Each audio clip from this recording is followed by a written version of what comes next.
Olá, pessoal, estamos juntos aqui no aulão de véspera da FESUDEPERJ para o concurso para Defensor Público do Estado do Rio de Janeiro, 27º concurso.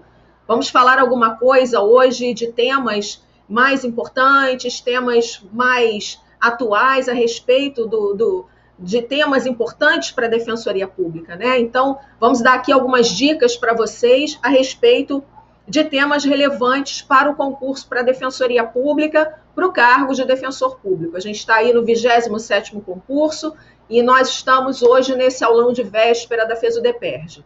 Primeiro tema que eu queria conversar com vocês é a respeito dos bens públicos. Antes de falar especificamente sobre o que eu gostaria de chamar a atenção para vocês nesse tema, eu quero te lembrar o seguinte: a natureza jurídica dos bens públicos está definida no artigo 98 do Código Civil, que dispõe sobre a natureza jurídica de bens. Então, o artigo 98 do Código Civil dispõe que são públicos os bens do domínio nacional, pertencentes às pessoas jurídicas de direito público interno. Todos os outros são particulares, seja qual for a pessoa a quem pertençam.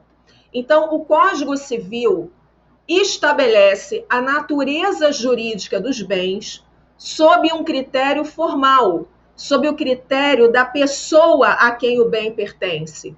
Então, se o bem pertence à pessoa jurídica de direito público, ele é público. E quais são as pessoas jurídicas de direito público? Aquelas que estão mencionadas no artigo 41 do próprio Código Civil: União, Estado-membro, Distrito Federal, município, território, autarquia, associação pública e todas as demais pessoas jurídicas às quais a lei atribua tal personalidade. Se o bem pertencer a essas pessoas, ele é público. Se não pertencer, não importa a quem pertençam, ele é particular. Então, o bem ser particular é por exclusão. A ideia é de exclusão. Não é público, é particular. Esse critério é um critério que leva em consideração a pessoa a quem pertence o bem. Não leva em consideração a destinação do bem, a chamada afetação do bem. Leva em consideração tão somente a pessoa a quem o bem pertence. Por isso, o critério do Código Civil é um critério formal. Mas a doutrina adota também um outro critério para definir a natureza jurídica dos bens, que é o critério material. O critério material leva em consideração a afetação do bem. Então, o bem afetado, ou seja, o bem destinado a alguma finalidade de interesse público, é um bem materialmente público. Então, o critério da afetação é um critério material. O bem que não está afetado a qualquer finalidade pública é um bem que não pode ser considerado materialmente público. Então, percebe que a gente pode ter um bem público no sentido formal, mas esse mesmo bem pode não ser público em sentido material. Quando é que isso acontece? Quando o bem pertencer a uma pessoa jurídica de direito público e não estiver afetado. Então, ele pertence a uma pessoa jurídica de direito público, ele é um bem formalmente público, mas ele está na categoria de um bem dominical, não tem afetação, é formalmente público, mas não é materialmente público. Por outro lado, a gente pode ter um bem que não seja formalmente público, mas que seja materialmente público. Por exemplo, bem que pertence à concessionária e permissionária de serviço público. É um bem formalmente particular, porém materialmente público, desde que esteja afetado a prestação do serviço público.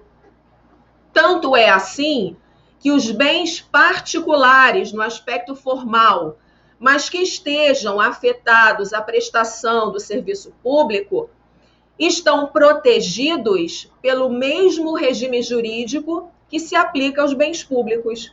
Então, os bens nessas circunstâncias não podem ser penhorados, não podem ser alienados, não podem ser usucapidos, não podem ser dados em garantia. Esses são os elementos que integram o regime jurídico dos bens públicos. Elementos esses aplicáveis aos bens particulares afetados. Quando é que a gente tem afetação e desafetação? O Código Civil, lá no artigo 99, dispõe sobre a classificação dos bens públicos quanto à destinação deles. Então, quanto à sua destinação, os bens públicos podem ser de uso comum do povo, artigo 99, inciso 1º, de uso especial, inciso 2º, dominical, inciso 3º. O Código não traz uma definição clara sobre cada um desses bens, mas a gente extrai a definição a partir da doutrina. Então, o que é, por exemplo, bem de uso comum do povo, e que o Código Civil ele traz uma noção meramente exemplificativa? São bens públicos de uso comum do povo, tais como ruas, avenidas, blá, blá, blá. Né? Então, o que é um bem de uso comum do povo? Aquele destinado à fruição geral pela coletividade, para diversos fins.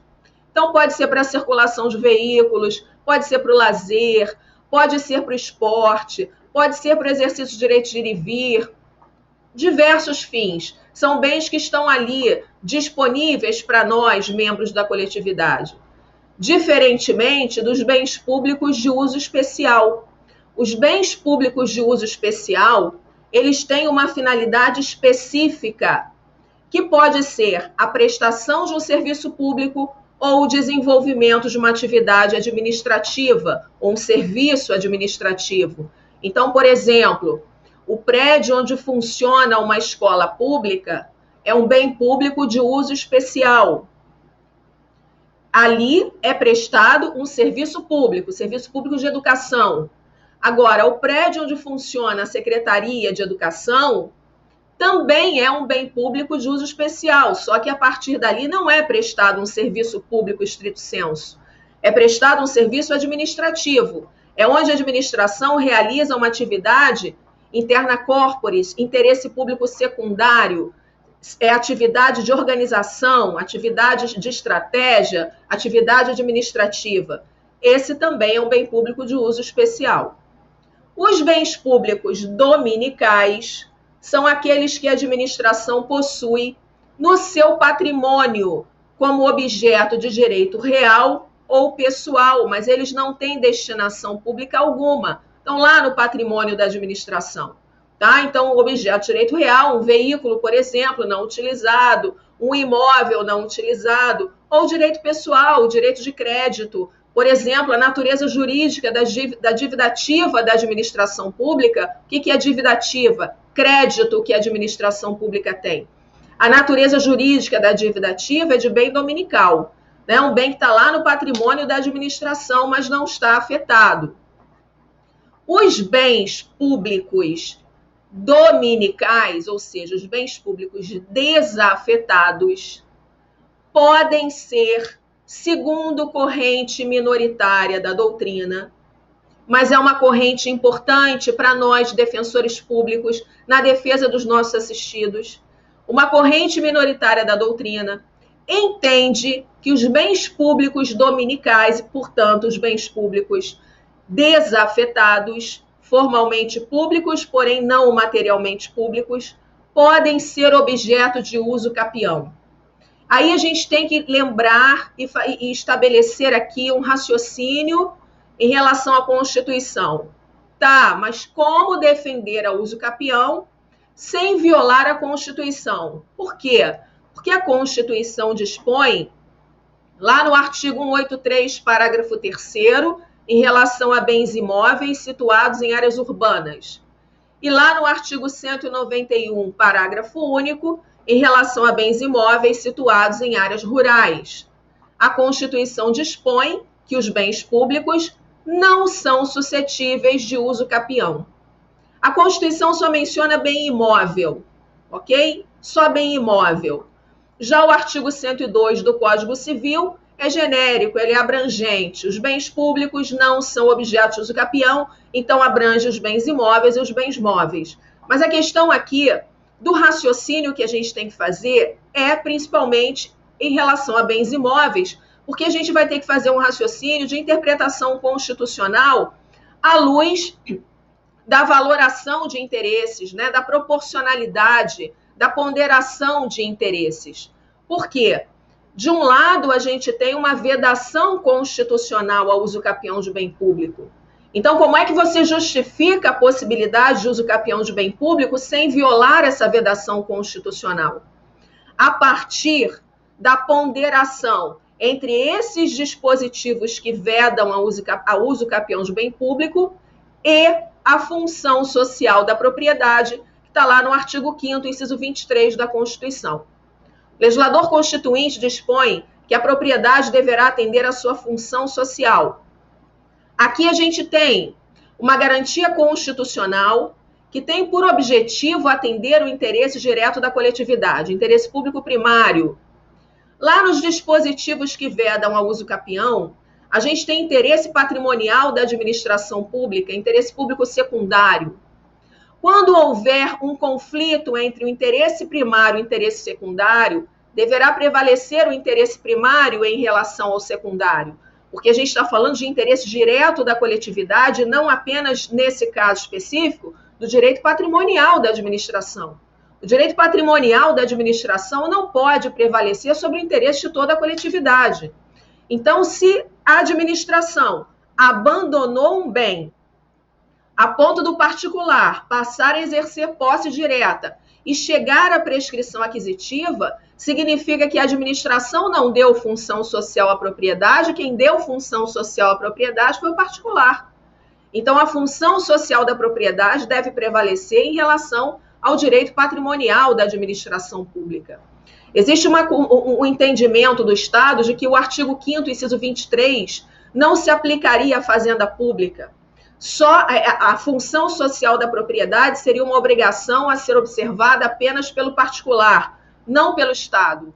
Por quê? Porque a administração tem um patrimônio tão grande que ela não tem condição de manter uma fiscalização efetiva, rotineira. Então, se ela for submetida à possibilidade de perder esses bens pela uso capião, em razão da inobservância da função social da propriedade, ela corre o risco de perder muitos bens. A meu ver, essa justificativa é um tiro no pé.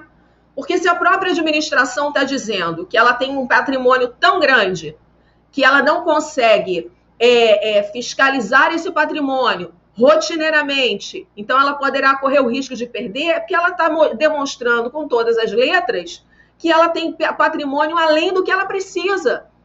E a gente vive num país, num estado, principalmente o estado do Rio de Janeiro, onde a crise habitacional, a crise relacionada à moradia é muito grande. Então, não pode a administração pública, para fins de garantia do seu patrimônio, deixar descoberto o interesse da coletividade, o interesse fundamental, interesse público primário.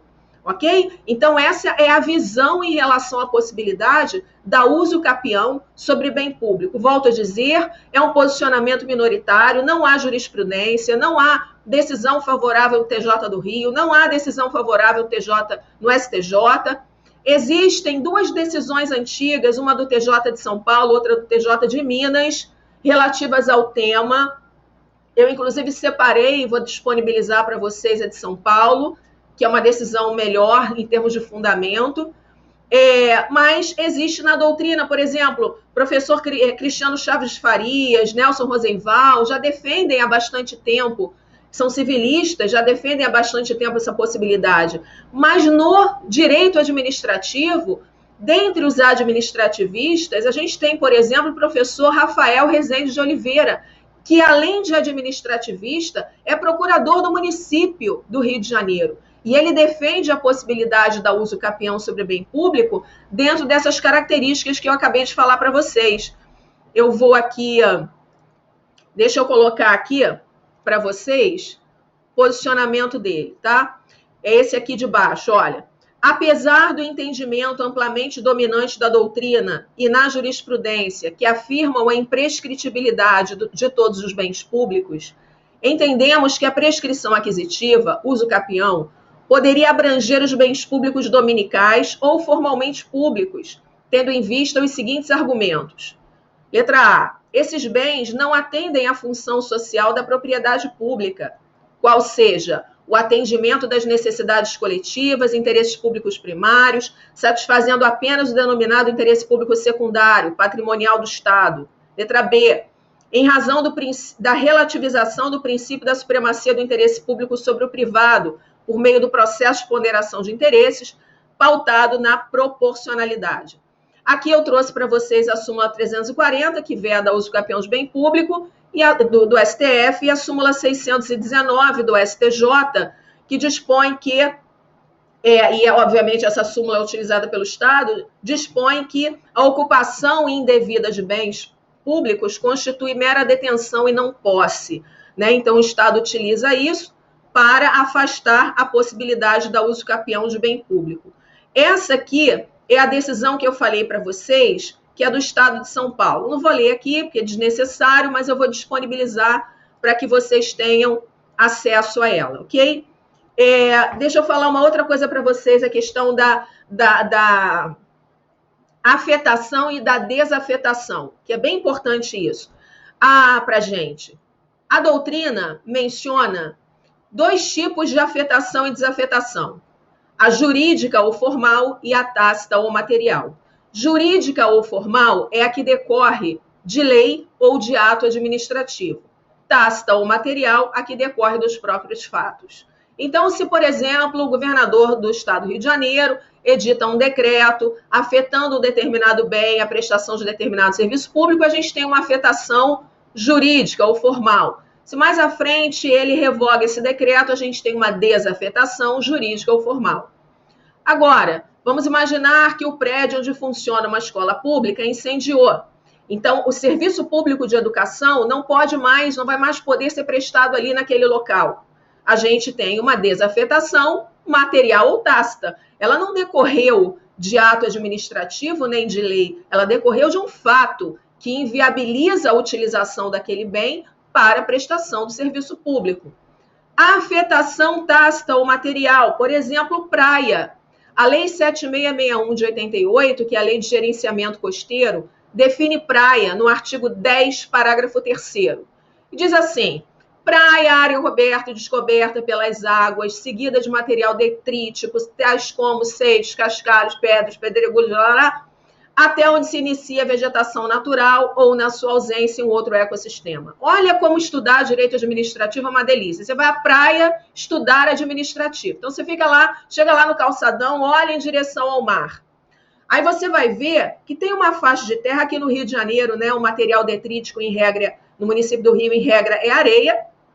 Você vai olhar que tem um trecho da areia onde a água cobre e descobre o tempo todo. Ali começa a praia. Aí você vem trazendo o seu olhar em direção a você, né? Então, vem trazendo para você o seu olhar. Aquela área ali coberta e descoberta vai sendo seguida por uma área seca de terra, de areia, né? Continua ali a praia. Onde é que ela termina? Ela termina onde inicia a vegetação natural.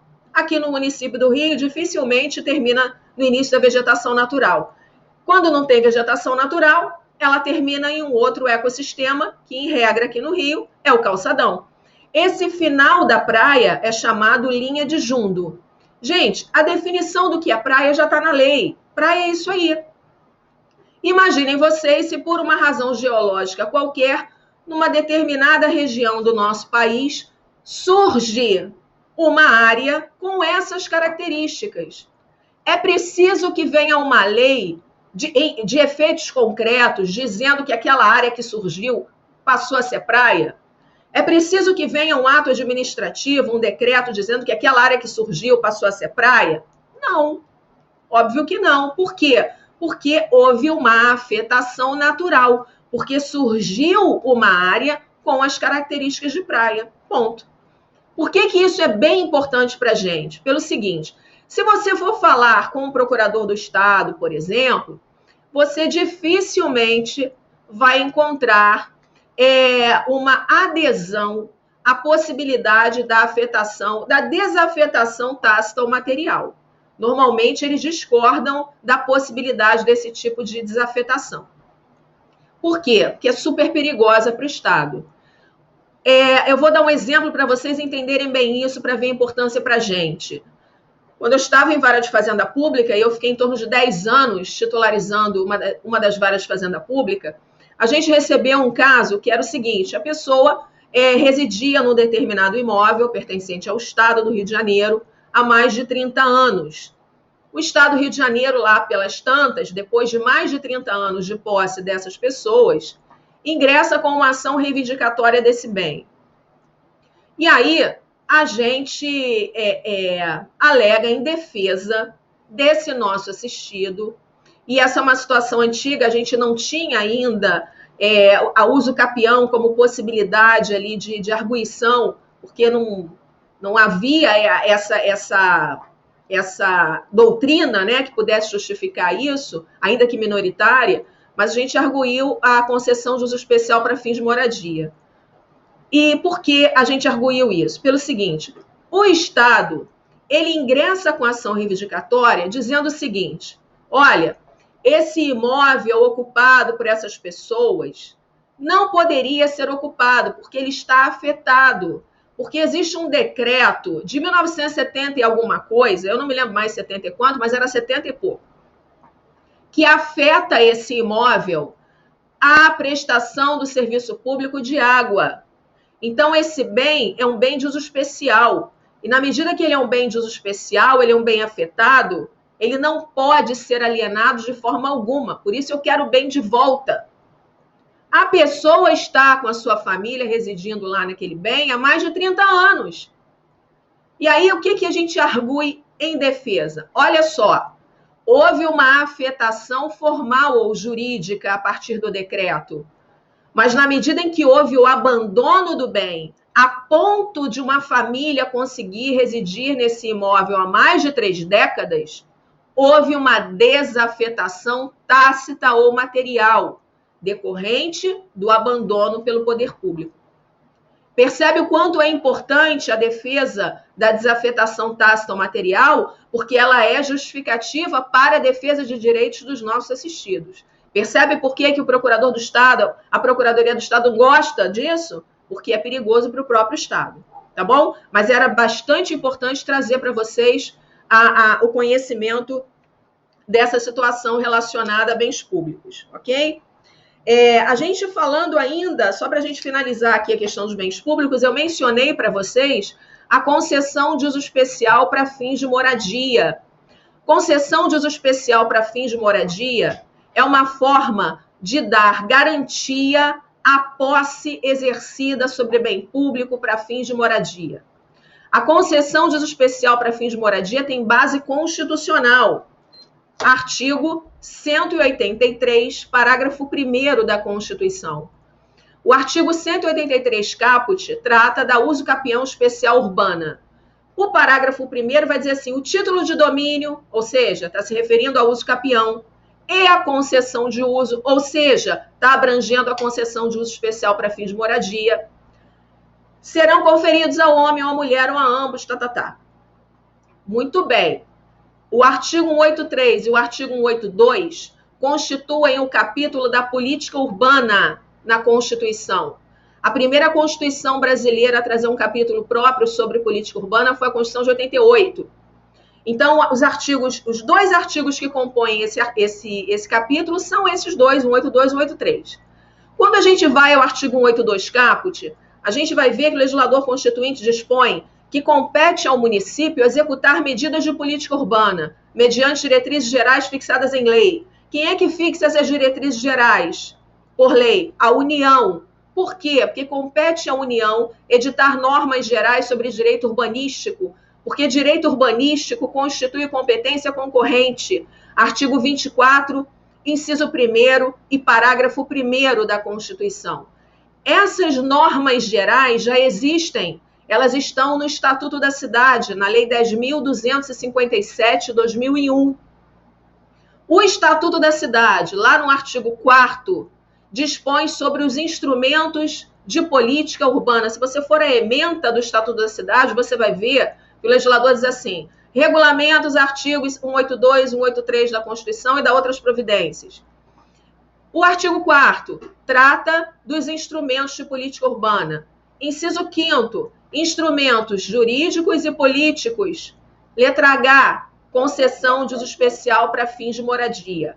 Não temos dúvida que a concessão de uso especial para fins de moradia é um instrumento de política urbana, está lá no artigo 4º, inciso 5º, a linha H da Constituição. Da Lei 10.257. O próprio Estatuto da Cidade regulamentaria a concessão de uso especial para fins de moradia nos artigos 15 a 20. Mas esses artigos foram vetados. Então, a regulamentação veio pela medida provisória 2.220 de 2001. Artigo 1º trata da concessão de uso especial para fins de moradia a título individual e o artigo 2º a título coletivo. A título coletivo não nos interessa muito porque ela faz parte de projetos, de programas de regularização fundiária de interesse social instituídos pela administração pública. A gente vai se deparar com esse instrumento nas questões individuais. O artigo 1º da Lei 10.250, da medida provisória, deixa eu ver se é esse slide aqui, 2.220 de 2001, dispõe o seguinte, olha só. Aquele que até 22 de dezembro de 2016 possuiu como seu, por 5 anos, ininterruptamente sem oposição, até 250 metros quadrados de imóvel público situado em área com características e finalidades urbanas e que o utilize para sua moradia ou de sua família, tem o direito à concessão de uso especial para fins de moradia em relação ao bem objeto da posse, desde que não seja proprietário ou concessionário ou qualquer título de outro imóvel urbano ou rural. Então, a gente tem aqui o artigo 1º da medida provisória 2220, trazendo uma série de requisitos para que a pessoa possa ter o direito à concessão de uso especial para fins de moradia. Nota que o legislador dispõe que quem cumpre todos aqueles requisitos tem o direito. Então, apesar do nome concessão, a natureza jurídica do Instituto não é contratual, é de ato administrativo vinculado. Por isso, se o direito não for reconhecido na via administrativa, ele pode ser reconhecido pelo Poder Judiciário. E o Poder Judiciário só pode reconhecer porque é ato vinculado. Se fosse discricionário, não poderia, porque violaria o artigo 2º da Constituição. Tá? Então, para que o Judiciário reconheça, é preciso primeiro que haja um pedido administrativo. A administração tem o prazo de 12 meses para decidir. Se ela não decide nesses 12 meses ou se ela nega, aí sim o particular pode ir a juízo para que o Judiciário reconheça. Isso está no artigo 6º da MP. Uma outra coisa aqui importante é o iniciozinho do artigo 1º dispõe que esses requisitos todos aí precisam estar cumpridos até o dia 22 de dezembro de 2016. Gente, se o nosso assistido cumpriu todos os requisitos até essa data, beleza, tá ótimo. Agora, se ele constituiu os requisitos todos depois, a gente vai arguir a inconstitucionalidade dessa limitação. Até porque o artigo 183, parágrafo 1º da Constituição, não institui limite temporal para que o direito seja exercido, e se trata de direito fundamental à moradia, que a Constituição também não institui limite temporal para ser exercido. Então, aquilo que não é restringido pela Constituição não pode ser restringido pelo intérprete, ok? Então, aí a gente arguiria a inconstitucionalidade desse limite temporal. Para finalizar, duas coisas. Primeiro, não há necessidade de ânimos domini para concessão, hein? Trata-se de bem público. Ninguém pode exercer a posse de um bem público com ânimo, com vontade de ser dono. Por quê? Porque a legislação veda o uso capião. Tá? Aquele entendimento da possibilidade é um entendimento doutrinário minoritário, mas a legislação em geral veda. Então, o animus domini é algo importante para uso capião, mas não é necessário para concessão. É preciso que a pessoa apenas ostente a aparência de dono, não a intenção de ser dono. E uma outra coisa, em 2009, o Estado do Rio de Janeiro editou a Lei Complementar 131, que dispõe sobre política de regularização fundiária de interesse social. Dos artigos 30 e seguintes, a lei dispõe sobre a concessão de uso especial para fins de moradia e dispõe que é um ato discricionário. Portanto, a lei está violando a MP 2220, violando competência da União, porque se trata de Instituto de Direito Urbanístico, normas gerais têm que ser definidas pela União, e a União disse que é ato vinculado, então não poderia o Estado dizer que é ato discricionário, então temos aí uma norma inconstitucional. Mas por que o Estado diz isso? Porque ele entende que a medida provisória 2220 dispõe sobre gestão de bens públicos, não sobre política urbana. Se a gestão de bens públicos vale apenas para a União, porque cada ente federativo é autônomo para dispor sobre a gestão dos seus próprios bens, tá? Esse fundamento do Estado é absolutamente furado, pelo que eu acabei de mostrar a vocês. A concessão de uso especial para fins de moradia é um instrumento de política urbana previsto no Estatuto da Cidade, então não tem dúvida que não tem nada a ver com gestão de bens públicos pura e simplesmente, e sim com um instrumento de política urbana prevista na lei que regulamenta o capítulo da política urbana na Constituição, além de estar previsto na própria Constituição, artigo 183, parágrafo 1º. Ok, gente? Bom, uma outra coisa que eu queria falar com vocês é a respeito das políticas públicas. Gente, políticas públicas são prioridades, organização, de gestão e de aplicação de recursos públicos definidas por cada governo. Governo é chefia da administração. Quando o governo assume, ele vai trazer as suas metas, seus objetivos, e nessas metas e objetivos ele vai fixar políticas públicas. Quais são as prioridades que ele vai atender, como é que ele vai dispor dos recursos financeiros para atender essas finalidades, atender as prioridades. Isso tudo está no campo das políticas públicas, que está no campo de uma atividade interna corporis, discricionariedade administrativa. Mas o grande problema é que dentro dessa discricionariedade administrativa, o poder público muitas vezes abusa do seu poder discricionário e acaba prejudicando a coletividade porque viola a Constituição. Então, deixa eu falar para vocês o seguinte, as necessidades públicas são infinitas, os recursos públicos são finitos. Portanto, a administração, em cada governo, deve analisar a sua coletividade administrada, ver o que ela está precisando, o que está mais carente de atenção e voltar recursos para atender, né, de forma prioritária aquelas necessidades públicas mais prementes. Isso tudo, essa adequação de recursos a prioridades, às necessidades públicas, é fundamentada pelo princípio da reserva do possível. Agora, essas prioridades definidas pelo governo não podem prejudicar as prioridades que já estão definidas na Constituição. Então, tem dois níveis de prioridades. Tem as prioridades constitucionais e tem as prioridades definidas pelo governo. As prioridades constitucionais têm que ser atendidas de maneira prioritária. Só depois que elas estão atendidas, respeitadas, é que o governo pode definir as suas. Então, como é que eu vou saber o que é prioridade constitucional? André, mas a Constituição não diz se é prioritário, aquilo é prioritário. Não diz, obviamente, não diz. Mas como é que eu vou saber o que é prioritário pela Constituição? Eu vou saber o que é prioritário analisando se aquele direito, aquela garantia é necessário, são necessários para atender o princípio da dignidade da pessoa humana e o mínimo existencial. Todos nós, seres humanos, precisamos de condições básicas para a dignidade da nossa vida. Claro que não é dignidade sob o aspecto ético, é dignidade sob condições saudáveis de vida. Todas as garantias constitucionais necessárias a dar efetividade, ou seja, aplicação concreta da garantia do mínimo existencial e da dignidade da pessoa humana, são prioridades constitucionais. Então, eu vou tomar como referência, porque é o ponto sensível para a Defensoria Pública, é a saúde. A saúde é uma prioridade constitucional. Então, a administração tem que analisar, antes dela definir as suas prioridades de governo, ela tem que verificar se, por exemplo, a saúde está atendida, se existem recursos públicos voltados para a saúde no sentido de atender às necessidades das demandas de saúde.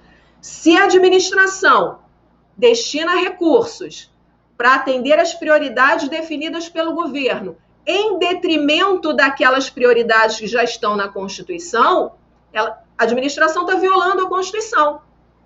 Se está violando a Constituição, ela está lesionando os direitos, ela está agindo de forma abusiva. E quando há uma lesão a direitos, não se pode afastar da apreciação judicial. Então, o judiciário pode, de maneira ativa, ser provocado e, portanto, agir de maneira ativa no sentido de obrigar a administração a cumprir aquelas prioridades que estão na Constituição já asseguradas. E quando o judiciário faz isso, ele não viola o artigo 2º da Constituição, porque, na verdade, o que ele está fazendo é garantindo que seja assegurado o cumprimento das prioridades que estão previstas na Constituição. Ok? Então, é bem importante que a gente lembre disso e que a gente tenha esse fundamento aí. Em relação a esse tema, eu cito para vocês a DPF 45, quem quiser dar uma olhadinha. Deixa eu ver aqui esse nosso slide. Aqui eu destaquei um RESP para vocês, 1389952. A concretização dos direitos sociais não pode ficar condicionada à boa vontade do administrador.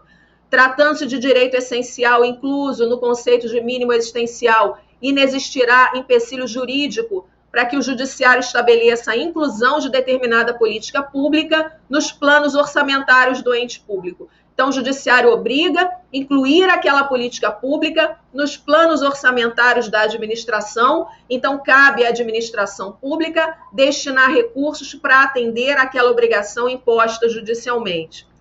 Aqui eu destaquei para vocês também uma decisão relativamente antiga, mas é muito bem fundamentada, por isso eu trouxe essa decisão, TJ do Rio, num reexame necessário, inocorrência de violação ao princípio da separação de poderes, na questão das políticas públicas, ponderação dos princípios, eu estou lendo só o que está em vermelho, ponderação dos princípios constitucionais colidentes, direito fundamental à saúde e separação de poderes. Atividade administrativa não se mostra inconstitucional em razão da conduta da administração, que viola direitos fundamentais pela omissão em garantir o mínimo necessário para o funcionamento do hospital municipal. A discricionariedade da administração não pode legitimar a negativa ao cumprimento de normas constitucionais e legais que determinam a prestação de serviços de saúde adequados. Mérito administrativo que se encontra cingido aos limites da legalidade.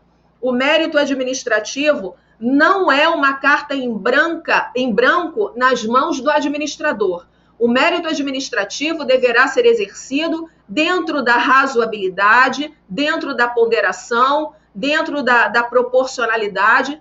Não se pode admitir que a administração, pelo seu juízo de conveniência e oportunidade, prejudique direitos fundamentais, garantias que já decorrem de um comando constitucional. Ok, gente? Então, essa questão das políticas públicas é bastante relevante para que a gente, na Defensoria, muitas atividades, em relação, inclusive, à Agenda 2030.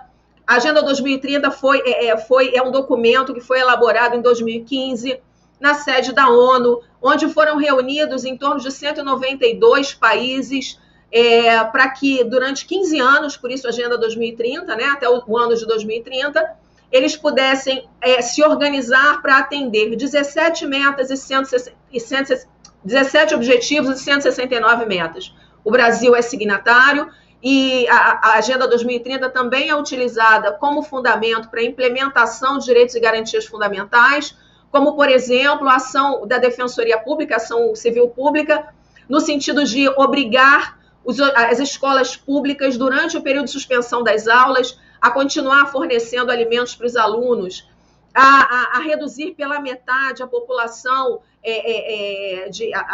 o efetivo de internação de adolescentes, enfim, tudo isso pautado por essa garantia de preservação de direitos fundamentais e a Agenda 2030 utilizada nesse sentido. A gente vai começar a falar um pouquinho agora sobre o tema da responsabilidade civil. E aí eu queria destacar para vocês o caso Ágata Vitória Santos Félix, menina de 8 anos, vítima fatal de disparos de arma de fogo dentro de uma van quando voltava para casa com a mãe, no Complexo do Alemão, atingida por um tiro de fuzil que partiu da arma de um policial militar da UPP Fazendinha. Os PMs alegaram legítima defesa e que o disparo teria ocorrido em decorrência de confronto entre policiais e criminosos da região. E aí eu te pergunto, esse argumento dos policiais, ele serve para afastar a responsabilidade da pessoa jurídica em relação à família que perdeu o ente querido pelo disparo de arma de fogo? Então, olha só, quero te lembrar o seguinte, a regra da responsabilidade civil da administração pública no Brasil é pela teoria do risco administrativo, que está lá no artigo 37, parágrafo 6º da Constituição. O artigo 37, parágrafo 6º da Constituição, dispõe que as pessoas jurídicas de direito público e as de direito privado, prestadoras de serviços públicos, responderão pelos danos que seus agentes nessa qualidade causarem a terceiros. Até esse momento, até o termo terceiros, a gente tem a primeira parte do dispositivo que trata da responsabilidade da pessoa jurídica. A segunda parte do dispositivo trata da responsabilidade do agente causador do dano, assegurado o direito de regresso contra o responsável nos casos de dolo ou culpa. Então, vamos ver a primeira parte do dispositivo, que trata da responsabilidade da pessoa jurídica. É uma responsabilidade objetiva por atos de seus agentes. No caso aqui da menina Ágata, houve um disparo de arma de fogo de um agente da administração. Então, o nexo causal está perfeitamente demonstrado. Por quê? Porque na teoria do risco administrativo, para que haja responsabilidade, é necessário que se demonstre o nexo de causalidade. Entre a conduta e o dano, existe um link, existe uma ligação, uma relação. Então, basta isso, não se leva em consideração a culpa. Então, se está claro que o disparo foi de uma arma de policial, existe ato do agente gerador do dano, portanto, a pessoa jurídica é responsável porque está constituído o nexo de causalidade. Agora, a administração sendo condenada e pagando a indenização, ela regressa em face do agente causador do dano. O agente causador do dano só será obrigado a devolver a ela a administração que ela desembolsou a título de indenização se ele tiver agido com dolo ou culpa em sentido estrito, negligência, imprudência e imperícia. Se o policial comprova que ele agiu em legítima defesa, ele exclui a responsabilidade dele de devolver à administração o valor que efetivamente ela desembolsou. Mas isso não afasta, repito, a responsabilidade da administração perante os familiares da vítima. Essa é a regra da responsabilidade civil da administração pública, teoria do risco administrativo. Exceções. Teoria do risco integral, que no Brasil é utilizada apenas em situações excepcionalíssimas. Dano nuclear, dano ambiental, dano decorrente de atos de terrorismo. Existem autores, inclusive, que entendem que isso não é risco integral, mas a doutrina que prevalece é que é risco integral, a hipótese tratada nesses termos. O risco integral diferencia basicamente do risco administrativo, porque no risco integral não há necessidade de demonstração do nexo causal. Basta a ocorrência do dano. O nexo causal é absolutamente desnecessário no risco integral. Basta tão somente a ocorrência do dano, ponto. Já no risco administrativo, a administração pública pode excluir a sua responsabilidade, demonstrando que houve um caso fortuito externo, ou seja, uma situação alheia ao risco da atividade que ela desenvolve. Por exemplo, conduta exclusiva da vítima, fato de terceiro ou evento multitudinário, que está dentro do fato de terceiro, mas lembra que o evento multitudinário só serve para excluir responsabilidade se pegar a administração de surpresa e se ultrapassar a capacidade da administração evitar a ocorrência do dano. E, por fim, evento da natureza. Cuidado também com o evento da natureza, porque o evento da natureza só exclui responsabilidade se não fizer parte do risco. Por exemplo, a queda de raios em composição ferroviária não afasta a responsabilidade da prestadora de serviço, porque queda de raio faz parte do risco da prestação do serviço ferroviário. Ferro atrai e conduz energia e eletricidade, ok? Outra exceção é a culpa anônima. A culpa anônima está relacionada, e aí a gente já está falando de uma responsabilidade subjetiva, culpa, ela está relacionada à ineficiência na prestação do serviço público. Por quê? Porque o serviço não funcionou mal ou funcionou com atraso, é a chamada omissão genérica. A gente tem aqui responsabilidade subjetiva. Existe um outro tipo de omissão, que é a chamada omissão específica. Quando é que se aplica a omissão específica? Quando o Estado estiver na qualidade de agente garantidor. Ou seja, o Estado tinha obrigação de agir e não agiu. Em virtude dessa inação do Estado, o dano aconteceu. Ocorreu o dano. Ok? Então, essa omissão específica, ela está para o direito administrativo, como os crimes comissivos por omissão estão para o direito penal. Em relação a, por exemplo, na omissão específica, a gente tem aí morte de preso dentro de unidade prisional, a gente tem a possibilidade de, por exemplo, a pessoa cai num bueiro, está com a tampa quebrada ou está aberto no meio da rua. Existia uma obrigação para a administração agir. Em relação ao preso, a administração tinha obrigação de zelar. Só um minutinho, gente. A administração tinha a obrigação de zelar pela integridade física e mental do preso. Ela é agente garantidor nesse sentido. Se o preso morreu ou sofreu um acidente dentro da unidade prisional, a administração responde. Houve também um processo lá na Vara de Fazenda Pública em que o preso, ele sofreu um acidente, a unidade onde ele estava cautelada, ela tinha dentro das celas aquelas camas beliche, né? Ele ficava na parte de baixo e a parte de cima despencou sobre ele. E ele sofreu uma lesão na coluna. Ele ficou paralisado da cintura para baixo. Então, isso, obviamente, a administração é responsável por esse dano. Tá? O negócio caiu. Ah, mas não foi um fortuito? Fortuito interno, não externo, porque diz respeito a atividades envolvidas pela administração, tem que ser com segurança para a pessoa cautelada, né? Então, a administração aí responde por omissão específica. Em relação ao bueiro, por exemplo, é obrigação do município manter o logradouro público em condições de segurança para todos nós. Então, se a pessoa caiu dentro de um bueiro aberto com tampa quebrada, é porque o município ele não adotou as medidas necessárias para evitar a ocorrência do dano. Então, ele responde por omissão específica. Há uma divergência na doutrina se a omissão específica gera uma responsabilidade objetiva ou subjetiva. Prevalece o entendimento que é objetivo, inclusive na jurisprudência, e, obviamente, esse é o entendimento que nós vamos adotar na Defensoria Pública, porque é um entendimento muito mais garantista, né, para os nossos assistidos.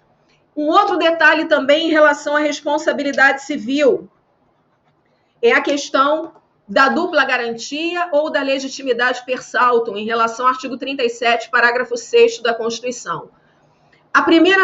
O STJ entende que a vítima pode escolher entre acionar a pessoa jurídica ou o agente causador do dano.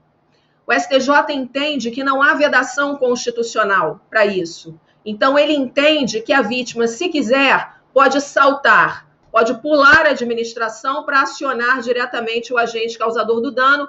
Por isso, legitimidade per saltum é admitida pelo STJ. Já o STF, que julgou em repercussão geral esse tema, entende que não é cabível a legitimidade per saltum. A vítima só pode acionar a administração pública, a pessoa jurídica de direito público ou a de direito privado prestadora de serviço público. Essa pessoa jurídica é que pode acionar o agente causador do dano em ação regressiva, caso ela seja condenada e pague a indenização. Tá? Então, o que o STF entende? Que o artigo 37, parágrafo 6º, consagra uma dupla garantia. A primeira parte do artigo 37, parágrafo 6º, consagra a garantia para a vítima. A garantia de ajuizar a ação em face da administração pública sem ter que discutir culpa. E a segunda parte do dispositivo consagra uma garantia para o agente causador do dano, de não ser acionado diretamente pela vítima. E por que isso é uma garantia? Porque existem ações de responsabilidade civil que são absolutamente desprovidas de razoabilidade. São ações, muitas vezes, ajuizadas apenas para prejudicar o agente, como por raiva, por vingança, por insatisfação. E, obviamente, o agente sofre com isso.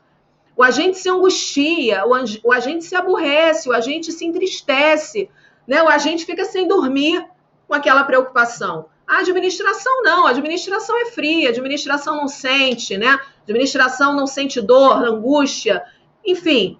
Além do mais, é muito mais fácil para a administração reunir provas para a sua defesa do que o próprio agente, ok? Então, uma garantia para ele de ser acionado tão somente em ação regressiva. Ok, gente? Então, em termos de responsabilidade civil, era isso que eu gostaria de trazer para vocês como destaques. Um outro tema que eu queria falar com vocês é a respeito de serviços públicos. O que é um serviço público? Eu trouxe aqui uma definição para vocês. Serviço público é atividade material disponibilizada à coletividade em geral para fruição individualizada por seus membros sob regime jurídico público. Vamos aqui falar um pouquinho em destaque sobre essa definição aqui, destacando 4 elementos importantes. Primeiro, atividade material. Serviço público é uma atividade material, por quê? Porque é uma atividade concreta, é uma atividade tangível, é uma atividade da qual nós podemos usufruir, nos beneficiar diretamente. Segundo elemento importante, o serviço público é disponibilizado à coletividade em geral. O serviço público tem que ser disponibilizado à coletividade em geral. A administração pública não pode fazer acepção de pessoas. É exatamente aqui essa parte da definição de serviço público que nos lembra o chamado princípio da generalidade. O serviço público tem que ser prestado de maneira geral, genérica. Gente, aqui eu quero fazer um link com a própria responsabilidade civil. Por que a responsabilidade civil, na hipótese de culpa anônima, que é a hipótese relacionada à ineficiência da prestação do serviço, é denominada omissão genérica? Porque, olha só, o serviço público é disponibilizado à coletividade em geral. A administração tem a obrigação de prestar serviço público eficiente. Na medida em que ela presta o serviço público de forma ineficiente, ela se omitiu nessa obrigação diante da coletividade em geral, porque o serviço é prestado para a coletividade em geral. Por isso, essa omissão é chamada genérica. Agora, a fruição do serviço é individualizada. A fruição do serviço público é individualizada. Então, para que uma pessoa obtenha êxito numa ação de responsabilidade civil por dano decorrente da prestação de serviço público, ela tem que demonstrar que sofreu um dano individualizado. Sob regime jurídico público, né? Então, é o 4º elemento aqui na definição de serviço público, é o regime jurídico. Por quê? As normas que embasam a prestação de serviço público são normas de ordem pública, normas cogentes, normas imperativas, normas impositivas, normas que não cedem à vontade. Então, por exemplo, se a Light tiver que fazer um reparo, né, um reparo técnico, e para isso ela precisar suspender a prestação do serviço por um dia, isso não se considera interrupção por força da lei. Artigo 6º, parágrafo 3º, inciso 1º, da Lei 8987/95. Por quê? Porque é uma imposição, uma norma de ordem pública. Ela tem que prestar serviço adequado, serviço eficiente. Por outro lado, nós, usuários do serviço, também não podemos negar. Não quero que desligue a minha luz, não. Isso não cabe. A gente não o máximo que você pode manifestar é o uso esperneante, que não vai servir para nada, porque é uma norma impositiva, ok? A tarefa de definir atividade como serviço público é do constituinte, o legislador constituinte, ou do próprio legislador infraconstitucional, tá? Devendo, obviamente, ser observada a repartição de competências constitucional quando a definição for feita pelo legislador infraconstitucional. Eu citei para vocês aqui também, eu trouxe para vocês, existem diversas classificações de serviços públicos, mas essa classificação aqui quanto aos destinatários é das mais importantes para concurso. Né? Então, a gente tem a classificação de serviços públicos em uti universe, ou gerais ou coletivos, e uti singuli, ou individuais ou singulares.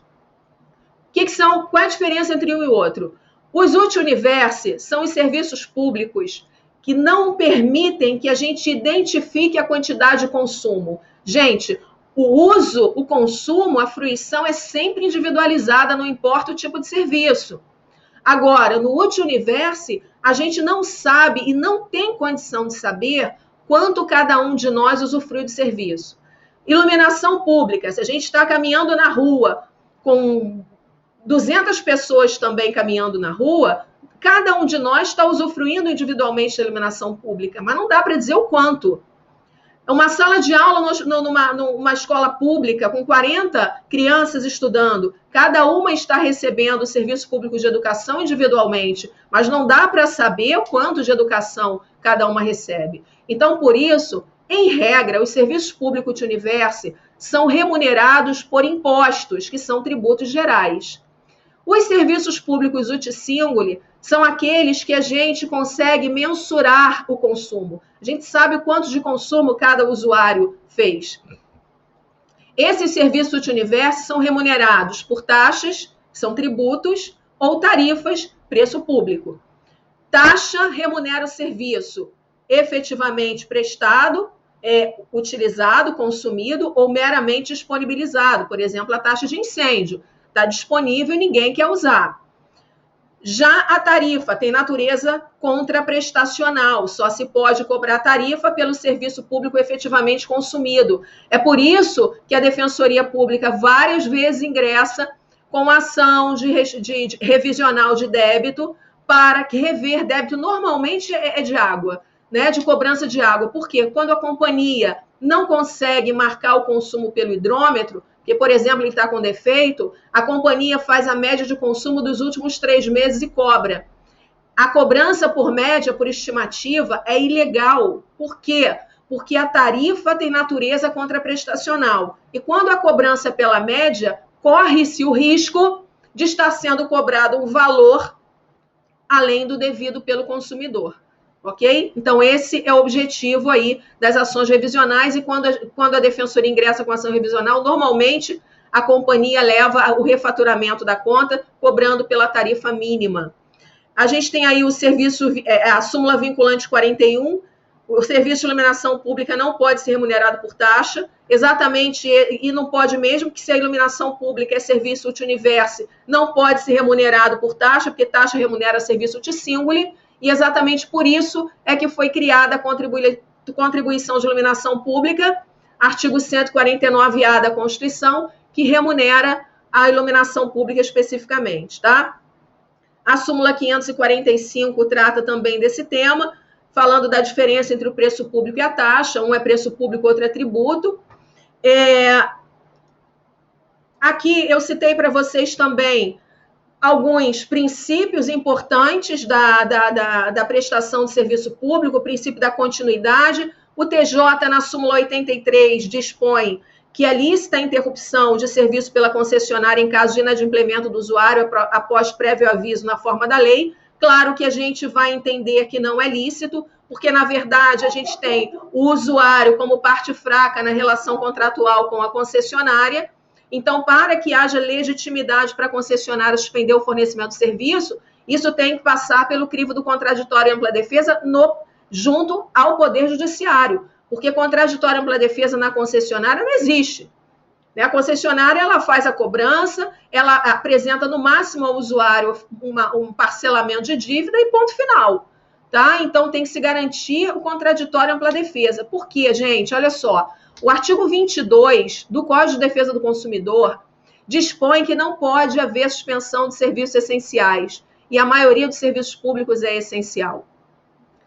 A lei é de 90, vem a lei 8987, que é de 95, e possibilita a suspensão do serviço por inadimplemento do usuário, artigo 6º, parágrafo 3º, inciso 2º, considerando o interesse da coletividade. O que a lei 8987 fez?